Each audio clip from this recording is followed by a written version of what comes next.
পুজোর আগে তিনি বলেছিলেন, একটা ডিটেকটিভের কাছে যেতে হবে, প্রাইভেট ডিটেকটিভ হোক কিংবা স্টেজ অথবা বিগ স্ক্রিন, তিনি যেখানেই যাবে সেখানেই হইচই হতে বাধ্য। তবে হইচই যে শুধু কৌশানীর ফ্যানদের মধ্যে হয়েছে এমনটা নয়, কৌশানীর কেরিয়ার গ্রাফ দেখে হইচই পড়ে গেছে টলি পাড়াতেও।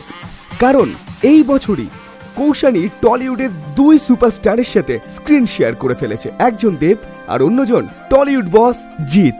ছবির নাম বাচ্চা শ্বশুর, যেখানে জিৎ তার মেরি জানের জন্য জাস্ট পাগল হয়ে যাচ্ছে। ও মেরি জান মেরি জেন, আমি ছোট্ট হ্যারিকেন, জালি সাঁঝের বেলায় বলে পাগল।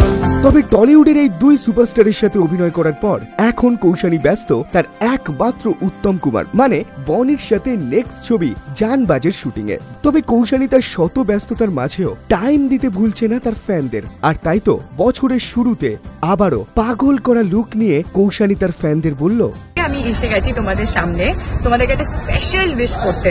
দ্যাট ইজ আমাদের বাঙালিদের প্রিয় দিন, পুরো বছর যেটার জন্য আমরা অপেক্ষা করে থাকি, সেটা হচ্ছে বাঙালিয়ানাতে মেতে ওঠার দিন, শুভ নববর্ষ। তাই তোমাদের সকলকে জানাই শুভ নববর্ষের অনেক অনেক অনেক শুভেচ্ছা, ভালোবাসা, অভিনন্দন।